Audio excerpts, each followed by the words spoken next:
ഛത്തീസ്ഗഡിൽ വീണ്ടും കുഴിബോംബ് ആക്രമണത്തിൽ CRPF ജവാന് പരിക്കേറ്റുന്ന വിവരവും വരുന്നു. ബിജാപൂർ ജില്ലയിലെ മഹാദേവ് ഘട്ട് മേഖലയിലാണ് ഈ സംഭവം ഉണ്ടായത്. അച്യുതൻ ഡൽഹിയിൽ നിന്ന് വിവരങ്ങൾ നൽകും. അച്യുതൻ, ഇപ്പോൾ എന്താണ് സംഭവിച്ചിട്ടുള്ളത്?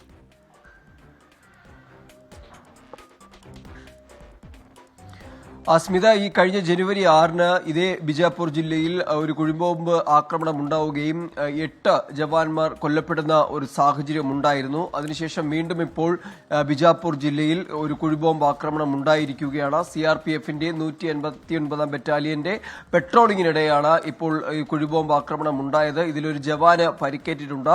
പരിക്കേറ്റ ജവാനെ ബിജാപൂർ ജില്ലാ ആശുപത്രിയിൽ ഇപ്പോൾ പ്രവേശിപ്പിച്ചിരിക്കുന്നു. ഒപ്പം തന്നെ ഈ മേഖലയിൽ ഇപ്പോൾ ഒരു തെരച്ചിൽ ആരംഭിച്ചിട്ടുണ്ട്. ഈ മേഖലയിൽ മാവോയിസ്റ്റുകളുടെ സാന്നിധ്യമുണ്ട് എന്ന വിവരത്തിന്റെ അടിസ്ഥാനത്തിലായിരുന്നു CRPFന്റെ സംഘം ഈ മേഖലയിൽ ഒരു പട്രോളിംഗ് രാവിലെ നടത്തിയത്. അതിനിടയിലായിരുന്നു ഈ കുഴിബോംബ് ആക്രമണം. ഇന്നലെ നാരായൺപൂർ ജില്ലയിലും സമാനമായ രീതിയിൽ ഒരു കുഴിബോംബ് ആക്രമണം ഉണ്ടാവുകയും ഒരു ഗ്രാമവാസിക്ക് പരിക്കേൽക്കുന്ന ഒരു സാഹചര്യവും ഉണ്ടായി. എന്തായാലും നിലവിൽ ഇപ്പോഴും മാവോയിസ്റ്റ് ആക്രമണങ്ങൾ ഛത്തീസ്ഗഡിന്റെ വിവിധ ഇടങ്ങളിലായി നടക്കുന്നുണ്ട്. സ്മിത.